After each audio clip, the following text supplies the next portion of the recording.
I never imagined I would speak openly about this part of my past, not because I am afraid, but because some truths are so heavy, so spiritually explosive, that the moment you attempt to expose them, the unseen realm reacts instantly.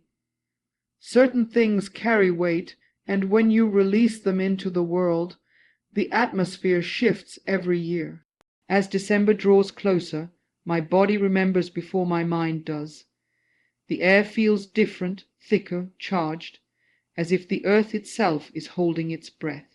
The nights become louder, the energy becomes heavier, and I begin to sense the presence of things most people laugh off or pretend are not real.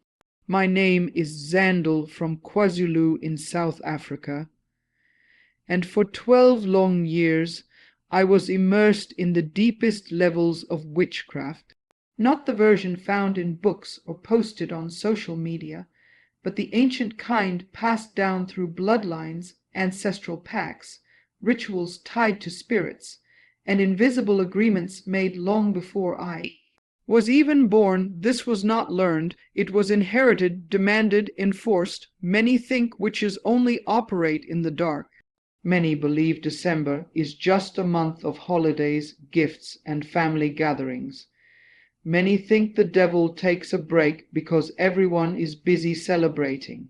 But the truth is the exact opposite.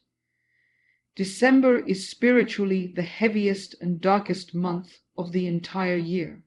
And I need you to stay with me until the end, because what I am about to share explains why so many families break apart in December, why accidents suddenly rise, why strange illnesses strike around Christmas, why destinies collapse silently between the 1st and the 31st. I didn't read these things in a book. I lived them, executed them, and December was always my busiest season. Let me reveal what really happens and what witches are assigned to carry out during this month. December begins with what we call the gathering of darkness happening between the 1st and the 3. Most people have no idea that every December opens with a spiritual census. We call the Ukora a checking of the shadows. During these days, I and others like me would be summoned spiritually, not physically. Your spirit leaves your body through astral projection while you sleep, and whether you want to or not, if you have been marked or initiated, you must go. We would gather at a river known as Tala, but again not physically. That river was a portal. Its waters were a doorway. At this gathering, every clan of witches reviewed the year, identifying which families had become spiritually weak, which children had no covering, which pastors were discouraged, which believers had stopped praying, which marriages were cracking, which households had opened doors through anger, bitterness, unforgiveness, lust, or fear. December exposes spiritual weaknesses like a bright light shining on open wounds. If you end the year in spiritual weakness, you automatically become a target. I remember my first December assignment clearly. A spiritual elder used a gourd filled with river water as a tool. When he pointed it toward a house, the water inside would turn dark, signaling that the home was unprotected. I saw families in Petersburg, Durban, Johannesburg, Cape Town, even households outside South Africa. Just by looking into the shifting water, the most shocking part, most of the homes marked for December attacks belong to Christians, not unbelievers. Because the kingdom of darkness hates seeing believers finish the year strong. December is the final opportunity to destabilize them before the new year opens. From the 5th to the 10th begins the demand for sacrifices and blood. Not always human blood, because spiritually blood appears in many forms.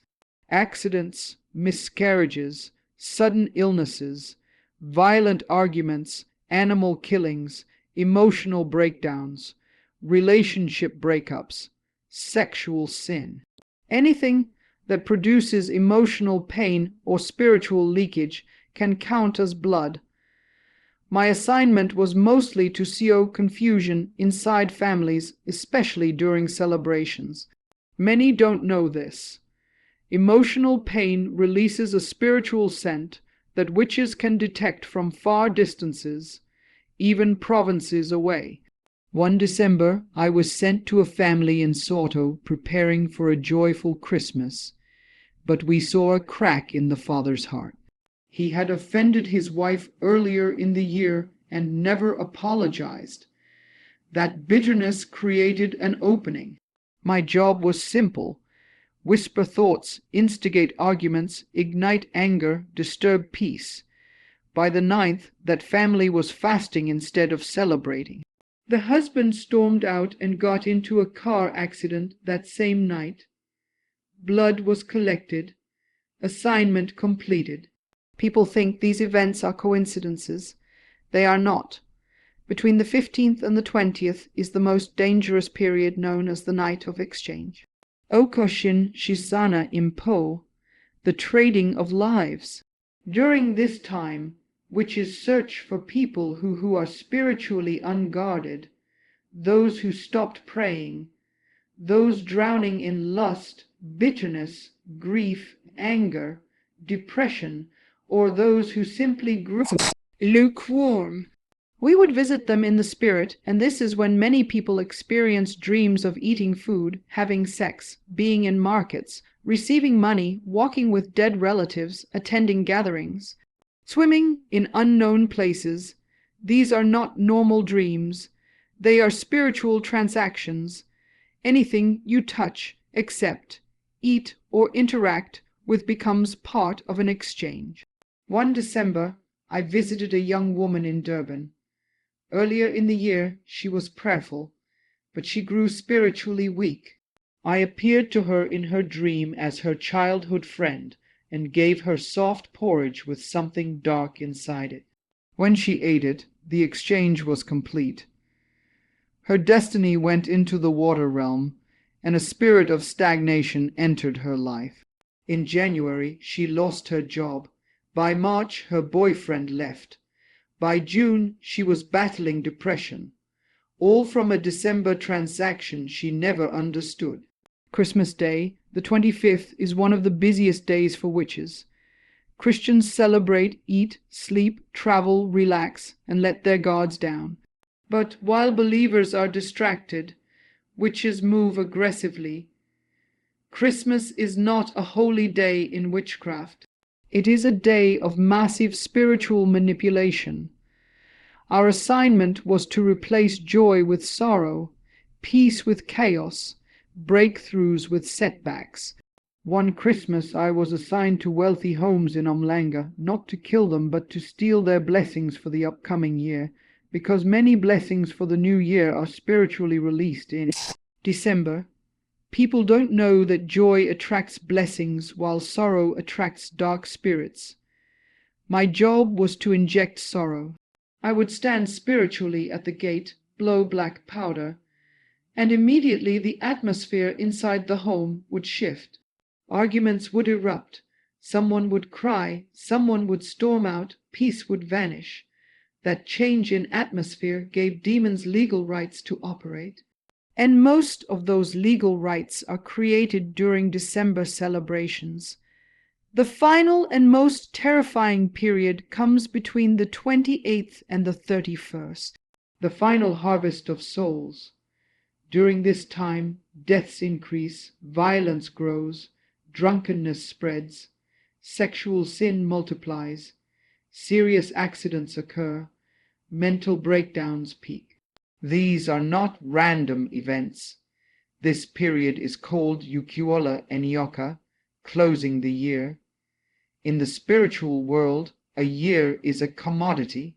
And if demons can steal your spiritual posture on December 31st, they steal your entire next year. I was sent to highways many times, spiritually, not physically. I would stand on the road, blow powder that made drivers sleepy. And when accidents happened, the spirits were collected. While people prepared for crossover services, Witches were preparing for spiritual harvesting. The battle for your new year is fought between the 28th and 31st, not on January 1st. But most Christians have no idea. My escape didn't come from a pastor or a powerful prophet or a big deliverance event. It came from one simple, sincere prayer. My younger brother prayed for me on a night when I was on assignment. Lord, wherever my sister is, pull her out of darkness. That prayer became a sword. It cut the cord that connected me to the covenants.